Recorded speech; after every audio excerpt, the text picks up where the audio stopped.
So now that we've discussed economic organization, it's important to now shift to other ways that societies organize themselves in political organization or social organization more broadly.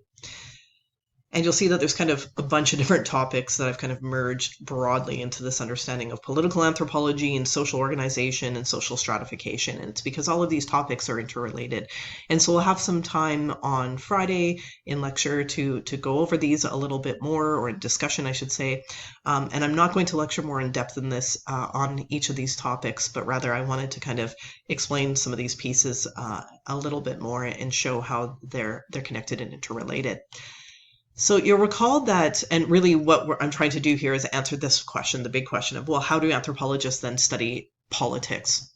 And it's probably a little bit different than what you think of when you think of politics. So when we spoke about and discussed economic organization, one of the things that came up was this idea of subsistence, right? And so I thought it was really important to then look at how subsistence practices fit more specifically within social organization, right? So how do societies organize not only resource and the distribution or allocation or exchange of resources, so goods and services and information, but also what are the other organizing principles under which we decide how people are going to relate with each other? What is going to be the group size? How are we going to determine leadership and authority and all these different concepts? So what I've tried to capture here is the various ways that anthropologists have approached this, both through the kind of classical or traditional approach, which many anthropologists have kind of moved away from because of the limitations of fitting people into and groups into these categories, but B, also the kind of colonial principles that dictated the construction of these different types. These were kind of informed by what is called unilineal social evolution, this idea that all societies progress through these various stages as they go through. Therefore, we have these kind of less evolved social types. And this is extremely problematic. And so this is why also I wanted to introduce the concept of colonialism and get into it a little bit more in depth in this particular topic. So I do define these various types that have been used under the classical era, and then your textbook also goes into this a bit and looks a little bit into critique.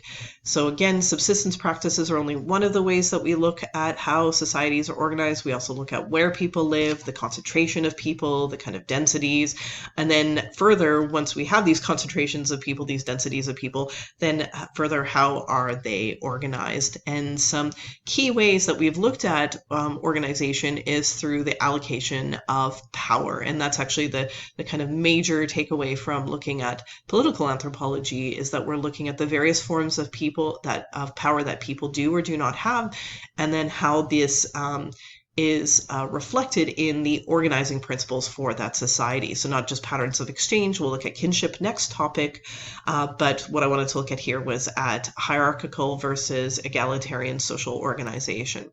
So again, a bit of review, or not review, a bit of information about various subsistence strategies that are practiced. And then we get into this difference and distinction between egalitarian versus ranked or stratified societies with a couple of examples for each. And we can talk about this and go over some more explicit examples in our discussion on Friday. Again, some key things that we need to think about are things like status. So we have a distinction here between achieved versus ascribed status.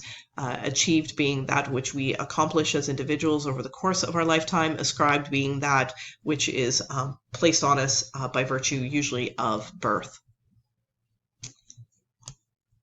And what we'll see then is the distinction between these various kinds of social organization, from egalitarian to rank, relates a lot to, again, achieved versus ascribed status. It relates to the modes of subsistence that are used, or the mechanisms of subsistence that are used. And again, what we see is an increase in inequality as we move through these various forms of social organization, with stratified societies being where we have the most unequal or inequitable allocation of prestige, resources, power, etc. And when we talk about stratified societies, there are two different ways that societies can be stratified, more broadly speaking. And again, remember that these conclusions have come through extensive cross-cultural comparisons, through the use of ethnology. But it's also important to note that, again, that these are frameworks that anthropologists use when we approach the study of societies, but it doesn't mean that we force societies to fit into these particular boxes, right? So that one of the conclusions that we have through cross-cultural comparison of social organization is that there are many ways of successfully organizing societies. And again, not all fit into these kind of narrow defined boxes. And a good example of that actually is by looking at caste systems. So we'll come back to looking at the Burakumin in Japan, but the example that your textbook goes into quite a bit is the use of the caste system in India.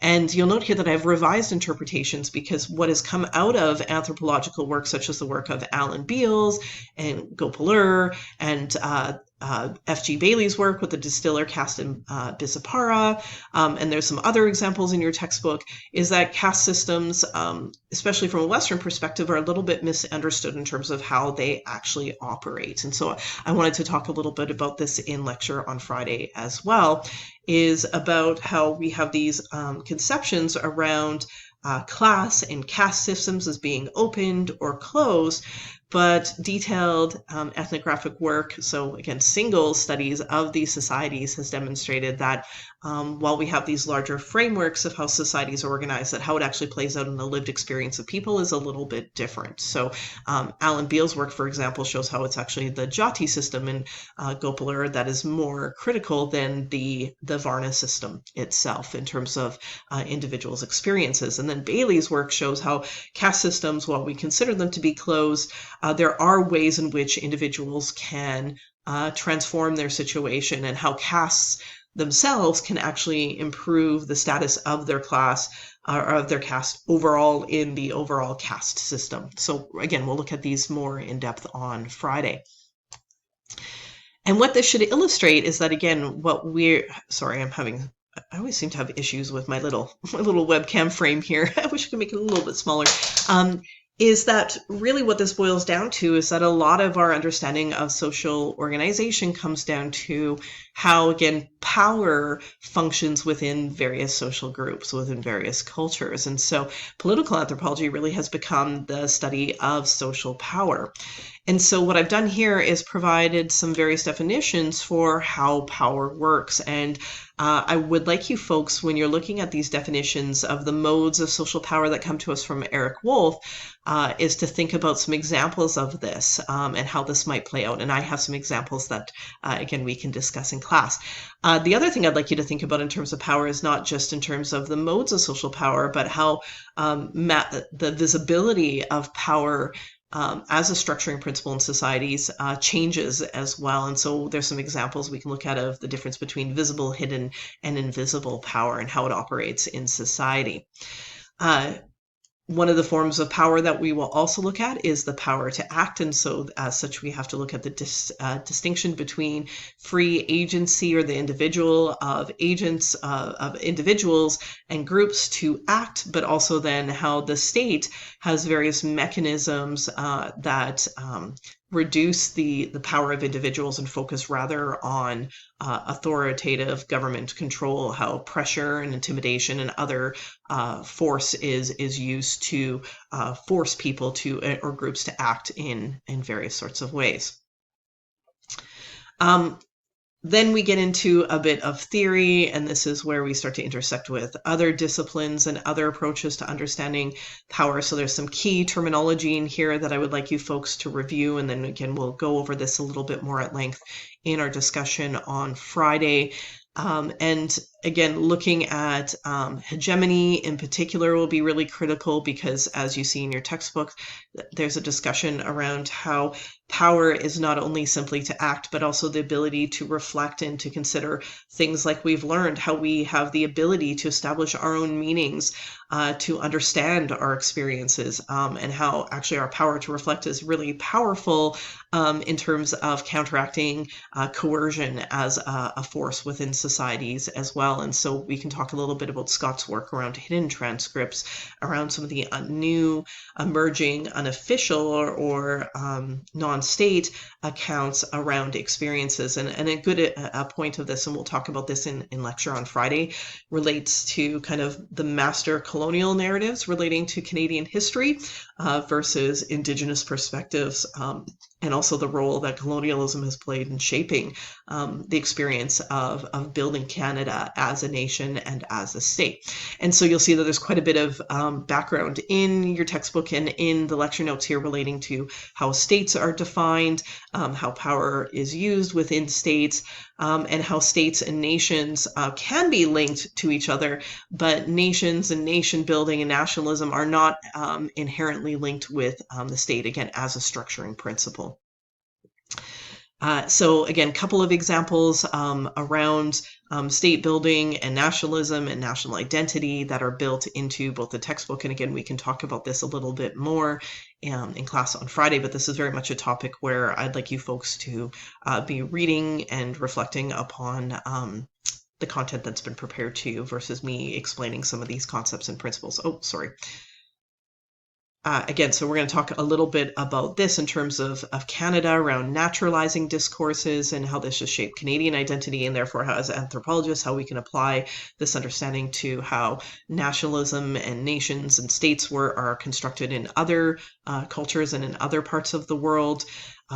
And we're going to spend some time throughout the term looking at identities and various ways in which we construct identities at both a personal individual level, but also how these can come down from a kind of a top level approach from a broader social construction of identity as well. Again, it's important that we talk about these concepts so that we understand how things like ethnocide and genocide result. We're going to look at later in the term how bias contributes also to these processes as well. So how, as individuals, we can attempt to address some of these larger societal ills that can be created when we start to get into this us versus them mentalities, when we start to place a lot of value on our own identities and on our own groups, on our own states and on our own nations. Another important topic that interrelates into this is immigration. And so we have this example from the text looking at how different countries view immigration. And so I'd like us to talk about this on Friday as well. And again, kind of the overarching topic that is going to link this is one of the roles that colonialism or some of the roles that colonialism has played in transforming who has power, right, and shaping who has power, who has the ability to act, how, again, it shapes our internal dialogues around how we think about our national identity, about how we think about our individual identities, how we learn about the history of our various states and nations as well. So I have a bit of background on colonialism here in Canada. Again, even though this is an anthropology course, even though we're attempting to get a cross-cultural perspective, to me it was really important that we understand, again, in this name of decolonization, in the name of truth and reconciliation, be familiar with how colonialism has shaped here, our experiences here in Canada, and therefore how we teach and learn about colonialism, about our past, about state building, nation building, etc. So lots of different resources I've provided to you for those of you folks who aren't as familiar with the treaty structure. And I apologize, I have some outdated terminology. Indigenous is preferred because it's more encompassing in terms of the various cultural groups and identities that are present here in Canada. Aboriginal is also very strongly linked with Indigenous identities in other parts of the world. So Australian Aborigines, for example, so Indigenous is a bit more inclusive. So we'll talk a little bit about, again, how colonialism has shaped Canadian identity, again, how it's related to these ideas of power, how it's made, for example, how colonial power has made missing and murdered Indigenous women and girls or it had made for a very significant period of time, a non-issue. It was made invisible. It was hidden by those in power under the authority of the state. And so we can talk about that and unpack that a little bit in this course as well as the ongoing legacy of Indian residential schools, these state institutions that served explicitly to strip away Indigenous aspects of identity, Indigenous culture, history, language, etc. And again, we're going to talk about this in other contexts. So again, this is just meant to provide a bit of background. I did want to talk about colonialism in the Americas a bit more broadly, so that is also captured here. And then some other examples of colonialism outside of the Canadian or the North American context, so looking at what happened in Ceylon, later Sri Lanka. And I can share some of my experiences working in the post-colonial context of Africa as well. There's a great example talking about nation building in Nunavut and the importance and significance of creating a new territory here in Canada, and how this both reflects the ongoing legacy of colonialism, but also provides some insights into where we might go as we attempt to build a post-colonial state here in Canada. Again, one framed very strongly by truth and reconciliation. The other important force that we need to consider is not just colonialism, but globalization. So I have a bit of notes in here as well. And this is something we're going to talk about quite a bit throughout the term, is looking at how globalization is kind of reshaping and is a very transformative process for many cultures. And so we have to consider how cultures we study today are very strongly influenced and shaped not only by colonialism, but also by globalization as well. How globalization has shaped migration, and it has shaped then how immigration is perceived of by various nation states. So a bunch of terminology around this I've provided in here.